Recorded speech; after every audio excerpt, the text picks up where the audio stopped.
Two Arsenal fans, Mark and JB, have come in today dressed identically to talk to us about Arsenal's season next season. First, we'll look back at last term. Arsene Wenger has obviously left the club. Are you happy about that? Are you happy with the replacement in Unai Emery? I'm not happy that he left because I'm not like I wasn't one of those people that was hounding him out the club. Yeah. But at the same time, I think it was time for a fresh start. It was time for some new ideas. So certainly, it's not a bad thing, and we're all behind Emery now. All behind Emery. Talk about Mikel Arteta coming back to the club. Are you happy when it was Emery that was announced?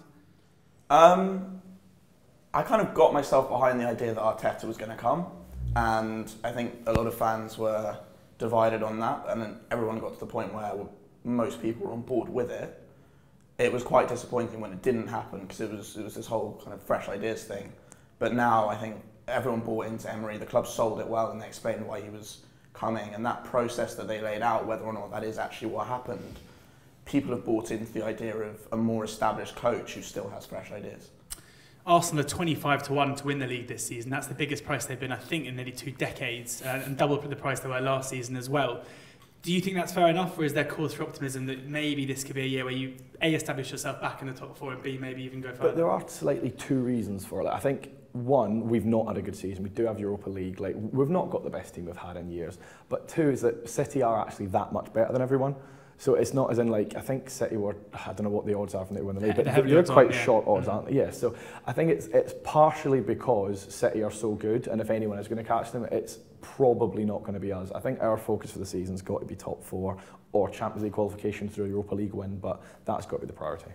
Before we look too much ahead to next season, we'll talk about your top 4 credentials and maybe the Europa League as well. But for anyone who hasn't seen much of Arsenal in pre-season, hasn't seen the friendlies, hasn't seen the way that you're set up under Emery, can you shed a bit of light on that and how you expect you guys to start the season, both in terms of shape of formation, personnel? Yeah, so when he came, he gave this press conference and talked about being protagonists, and we're not going to see the entire club transformed in 2-3 months, however long he's been here, but in pre-season, the team's been visibly playing higher up the pitch.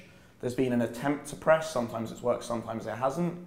The ball's been moving a lot faster, and I think the biggest difference is he's given us a lot more structure to our play and our possession. So we've been using Guendouzi there as the deepest midfielder and building in a more traditional European way. And it's great to see. It's great to see more coaching there. It looks like he's really focused on how we play with the ball and the pressing element. The defence needs a lot of work, and that's not something that's going to be fixed. It looks like he's prioritised our offensive play. I don't know if you watched the Chelsea game, but there have been times in pre-season when as soon as that pass through the press happens, we get exposed. We saw that last season, and it's going to take time to fix. But this is not a quick fix, and it's exciting to see us at least start to play differently.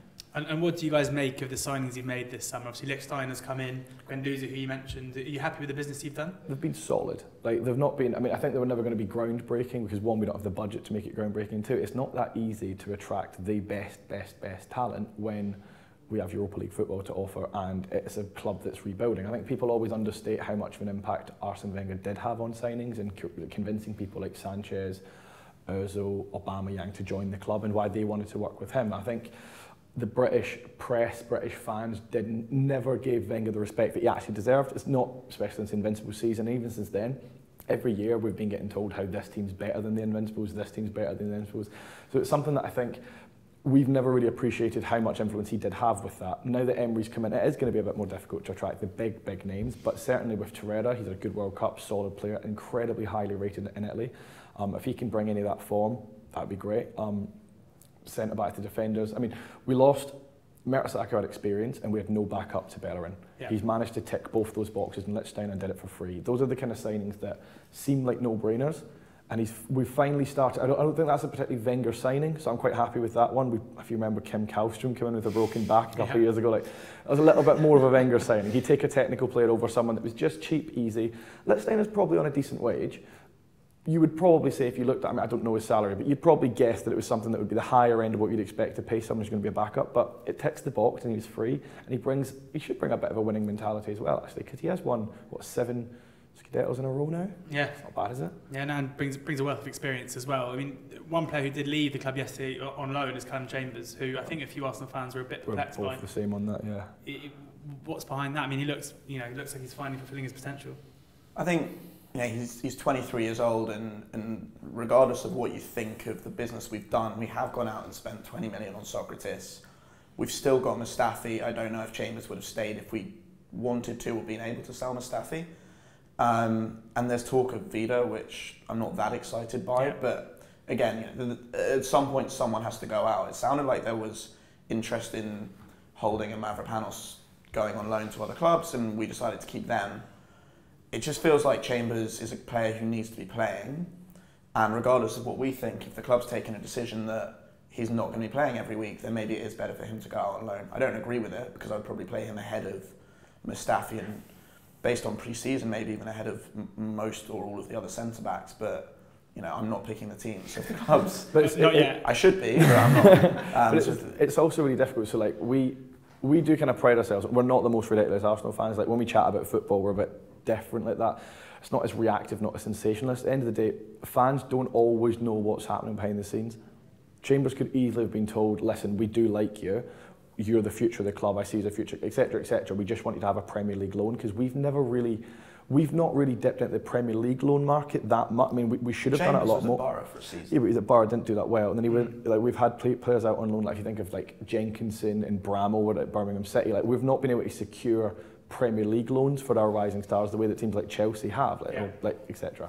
So if Chambers has a good season at Fulham, we bring him back. Next year we could have a very strong centre-back with Premier League experience who's played every week that could come in like a new signing, as they say, so it could work out. What you want to avoid is a player at 23 sitting on the bench all season. Yeah. That he's not going to reach the level we want if he's not playing. And I suppose at Fulham, you've got a club who'll be playing on the front foot and also very close to Arsenal, so you can come back as much as you want and you can keep good tabs on him as well. I mean, I'm sure the London thing is always a big deal for players, and it's probably a lot easier to convince him.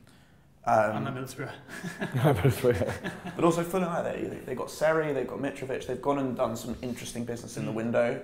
They're a proper footballing team, so if we want him to learn and develop in a team that's playing out from the back and playing good football with good teammates, there are worse teams that he could have gone to in the league. Plus he can now make friends with Ryan Sessegnon and bring him back. So it's kind of like he's there on a scouting mission, which is quite handy. Yeah, maybe that's what it's all down to. Before we go kind of in depth into next season, a quick word on the ownership, not issues anymore, I guess. What's happened in the last couple of days with Stan Kroenke seemingly taking over the club and taking on Usmanov shares. He's got stronger views on the Usmanov stuff than I do. Well, let's instead of having a broad conversation about Arsenal's ownership, let's ask what it means, in your opinion, in the short term. My issue with it, if Kroenke did want to buy the club, which obviously does, why would he choose 3 days before the start of the season with a new manager to do it? That's my only, one of two annoyances actually. My second annoyance is that none of his teams ever win anything. He's across the board. He owns, baseball's the only one he doesn't own. He owns an NFL team who are growing if you look at it without any knowledge of the NFL. Okay. But the reality is that they've got players on rookie contracts, but that's why they're able to grow. Their basketball team don't win anything. Even his lacrosse team doesn't win anything. His ice hockey team doesn't win anything. Obviously, even his lacrosse team, as if lacrosse is the easiest sport to win in. Yeah. But they have got a really bad playoff record. I'm just saying, right? But none of his teams win anything. But my bigger issue is that the timing of it.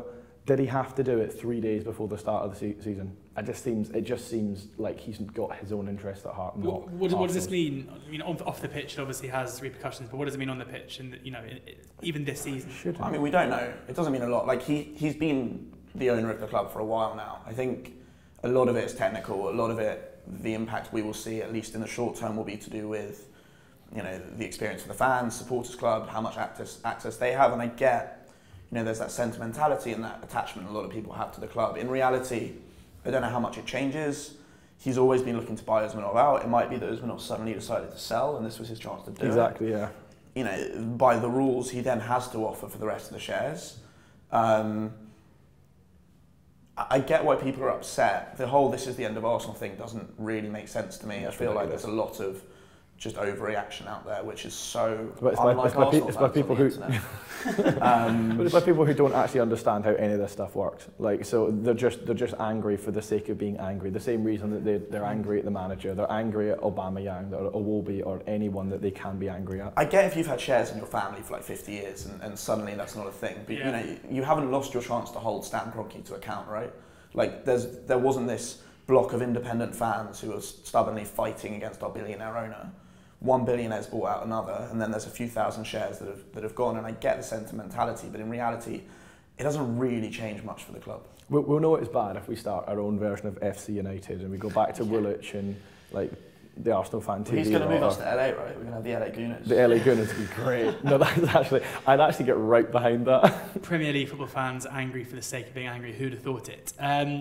Especially Arsenal. I know. This upcoming season, we've spoken already about winning the league, which seems unlikely at best, really. But a top 4 finish and getting back in the Champions League has to be the aim, as you've said. Yeah. You're slightly over 2-1 to do that, so around about the 33% mark is the chance that the betting markets are giving you to do that. Do you think that's fair, or do you think you've got a better chance? I think we'll probably just bubble under the radar, which is where I want us to be. Like, I think, like I don't think Spurs are going to have that good a season.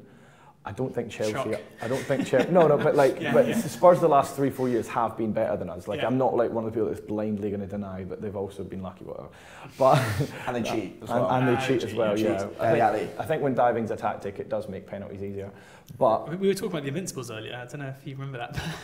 He was clearly kicked. No, right. To talk about the Pires one though, when Pires kicks that Pompey player and goes down, that is the exact same penalty that Vardy got all season when Leicester won the league, and no one complained about it. We shouldn't talk about diving because then we get into how Rooney ended our unbeaten run on the dive as well. Anyway, right, okay. Right, coming back. What was the question again? I don't know what the question was. Top 4. Top 4. It was how low down the league are Spurs finishing. That was yeah, it's true. No, I don't think Spurs will have as good a season. I don't think Chelsea are any better than we are. Or any worse. Like, there is 50-50. Like, there's no reason why they will be any better or worse. Like, Jorginho's been good, but he's also been bad. Like, you can see patches of both of that element of him. And then I think United, I mean, this is Jose's 3rd year, so we could be staring at relegation. We could be like, we don't know yet. We're in meltdown territory, right? Yeah, like, he's already trying to get rid of Pogba. His hair's going. So the Daily Mail reporting today about the amount of money that United have to spend to pay him off, and you wonder why he maybe would like to get sacked. Yeah, it's true. Doesn't make any sense. No, I just wants to avoid it's not the money, right? I honestly, he's just not up for the challenge. Like, you just get this impression that he's just not up for the challenge. Yeah. It's easy to get fired. I did warn you we were going to end up on Jose. I did say avoid the Jose conversation because we will talk about the odds you want to be going is when's Mourinho leaving. I'm saying March. They've got a difficult run of fixtures. As late as March. Yeah, they'll try and they did it with Moyes, right? They'll try and hang on because it's embarrassing to sack him, but it's going to cost money. But top 4 finish. I'm going to ask you both now, yes or no? Yeah. Yes, there's only 2 teams I look at and I think they're going to be really strong this season. You've got City and Liverpool. I think City are already a level ahead of anyone else. Yeah. They've had Mahrez. I don't know if they'll do anything. Obviously, he's a great player, but he's not going to start. He's not going to be first choice. He'll just rotate in. Maybe they need to change things up a bit more, but they did. You know, they got Laporte in January. There's some new blood in there anyway. And Liverpool have really kicked on. Naby Keita's a great signing. They finished last season really well. I really hope Mo Salah's shoulder's all right. I feel really bad for him, but hopefully they'll get over that. It'd be great if Karius stopped getting death threats from the "You'll Never Walk Alone" brigade. No, but they're behind their players. Are they? They really support them. No, they really do support them. We don't endorse any of what's being said right now. Liverpool and City have kicked on. Well, City are ahead, Liverpool have kicked on. Chelsea, you don't really know. They've changed the entire style of play. And none of our players went to the World Cup. Which is actually quite a good thing. Yeah, but isn't that like kind of a... No, they're just from countries that didn't qualify. But then... No, but what's good about it is if you look at the City team though, that City, so when we play them on Sunday, I think they're going to miss about 8 players. It's the best time to play them. Yeah, we'll still lose 4-0, but it's the best time to play them. But we'll have a bit more. The goal difference is 4 instead of 6, I guess. Absolutely, yeah, it would make sense. Yes. Well, let's talk a bit about some of those players who didn't go to the World Cup. I mean, Pierre-Emerick Aubameyang feels to me like he's almost a forgotten man in the Premier League. He came into Arsenal at a tricky time, scored goals as 12-13 last season. As soon as he came in. He's 7-1 to be the Premier League top goal scorer, which seems to me like a massive price, given the fact he's going to start every game and basically scores goals wherever he goes. But the issue is that it depends how well we look at the Europa League. Because the reason that, like Lacazette, for example, last year didn't score that many is because he was playing in and out of the Europa League team. Is it also because he's not really that much of a goal scorer in open play? No, I don't think that's fair. I think it's how he's not. He reminded me more of like a Giroud type. When he was a much better footballer than I expected, and his back-to-goal play was really good. I think, look at how we used him, which was more like we used Giroud because they hadn't got used to using a different type of striker, and maybe they had adapted by second half of the season. But also, I would be really careful about judging any of our players based on how we played last season. There was no structure to our play.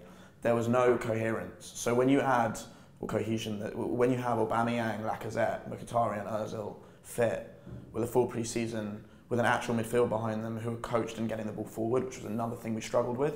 So Ozil played way deeper than you'd want him to last season. There's a lot of potential there. And Aubameyang, I'm not saying he's going to win the Golden Boot.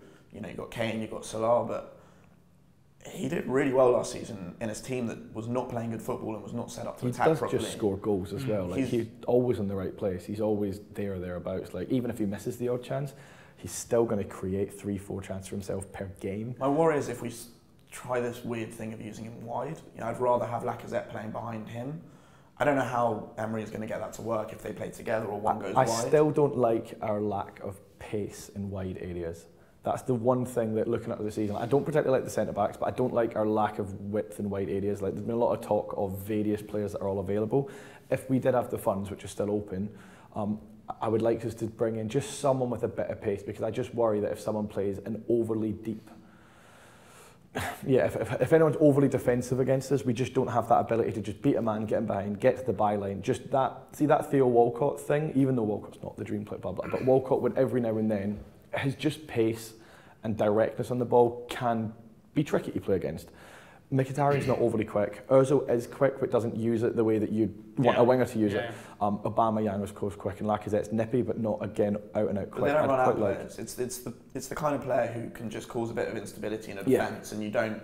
We've got a lot of players who you can kind of stand off and just scream, and no one who you'd actually worry about leaving your fullback one-on-one with. Could Reece Nelson have a big season this year? I mean, he's a great talent, but it's a lot asking an 18-year-old to be the main source of that in a squad. Yeah. Having said that, you know, there are other young players who I would love. You know, Dembele is obviously top 3 in that position in Europe. Out of the young players, Leon Bailey's an unbelievable talent, and actually apparently doesn't seem to have that big a release clause or asking price when you look at what players are going for on the market. So there are players out there. I don't think it's going to take something huge to improve us in that area. I'd love to see us do something. We don't have that long to do it. But. And one other area of the pitch that's maybe not looking too strong, but I'm interested to know what you guys think is in goal. Are you guys comfortable with your keeping options going into the season? We have a goalkeeper now. I know. With a neck and no hat. Those are two. Has no neck. That's all we want. Czech has a hat. I just think, like, I think Czech was the greatest secret agent ever done. Like, we couldn't have, like, if I was a Chelsea fan and I wanted to send a bomb into the Arsenal camp, Petr Cech has been dreadful. He's been absolutely dreadful. Like, I've lost count of the amount of games he's almost single-handedly cost us. I think that's harsh. He makes Mustafi look worse than he is, and Mustafi in goal. Mustafi's terrible in goal. No. But like, Czech just doesn't command anything. He doesn't talk. He can play drums and speak languages, so people think he's good. Like, I just don't get what he can't stand him. Quite harsh. I probably am. Fair to say you're happy with the upgrade that you brought in. Yeah, but even if Leno's not that good, he's still better than Czech. That's my point. Like, I've seen Liverpool fans, you know, I'm sure they've got their bias as well, saying that Karius was seen as better than Leno when they were looking for German keepers. But no, he certainly did look great in the Champions League final. Yeah, I know, he looked great, didn't he? So, I mean, like, apparently he was concussed. Yeah, I believe that. I mean, Czech was concussed. He wears a hat. So, like, how long can that go on for? Europa League, bad taste? Europa League now. Talking about European football, and obviously a tournament that your manager's got a fantastic record in from his time at Sevilla. You're 11-1 to win it, but that obviously provides you with a second opportunity to try and get back into the Champions League. Yeah. After last season of getting fairly close, how much emphasis do you put on the competition, or do you treat it like a bit of a second fiddle competition until later on in the season where you can actually look at where your chances are? I think it's kind of like the Carling Cup in that sense. You know, in the Carling Cup, you play the youth team and you don't really care about it, but once you reach the quarter-final and you can actually see the trophy and you see who else is in it with you, you can then decide if you want to take it more seriously or not. I think Europa League's similar. I think we'll continue to play young players because we can. Like, with all due respect to some of the minor leagues in Europe, like Scotland, I'm kidding. No, but with all respect to those kind of leagues, I mean, so much stick for that comment, I don't know why I said it. You can play youth teams and get through and do what you need to do to qualify and get to the later stage. And once you reach the quarterfinals-ish, we can then have a look at the league position, see where we are, see what we need to prioritise and go from there. I think last year we were unlucky not to win it. We battered Atletico at home. They weren't particularly good away. We were just unlucky. And I think if we had a run to the final like what United had, or like what Liverpool had a couple of years ago when they got to the final, lost again, or United won it, or even when Chelsea won it, yeah, it would have been a different story. I think we're unlucky that not only that Atletico were there, but Atletico happened to draw us in the semi-final. I think even a final we could have had a better chance against them, but who knows.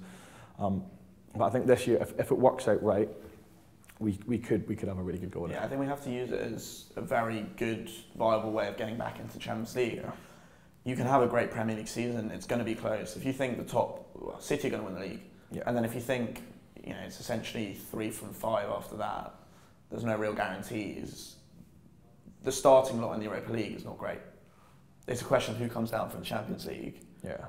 We had Atletico last season, but even as Mark said, we're in a good position where Roma, not Roma. Napoli fell out last season. They ended up in it. Yeah, Lyon ended up in it. So there is always some decent teams that are thereabouts. But as you said, we can get, we can play a second team, and we should be able to get into the knockouts without putting too much strain on our first team. I say that, we'll see what happens. But it's quite nice not having to put too much resource into it, and still actually get quite far, and then be able to choose. I'll put you both on the spot now. Starting with you, Mark. How many trophies are you going to win this season? And which ones? Are we in 5? I was going to say can't win the Community Shield this season though. That's what I love about the Emirates Cup. It's guaranteed silverware. Doesn't count. It does count. No, I think we'll. What if I had to put my house on it, kind of thing? Well, no, you just a prediction. I'm not asking for your house or something. If you had a house to put on it. Is that your normal stake? I'd actually probably say none. None. Okay. But top 4, which is a trophy if anyone else gets it, but not if we get it. That's how it works in the media, right? JB? I don't want to say I don't care. It's more that I care about 2, right? I care about the club moving forward and back to where we need to be. So, is this a long way of saying none? No, I think we'll win the Europa League because Emery is his trophy, right? Yeah, exactly. How many times did he win it at Sevilla? 3 in a row. 3 in a row. Is it 4? He won 4. I think he won 3. He won it 3 times. 3 in a row. Yeah. So that's as many Champions Leagues as Liverpool has, right? They've won it 3 times. Arsenal are going to win the Europa League and the top 4 finish trophy.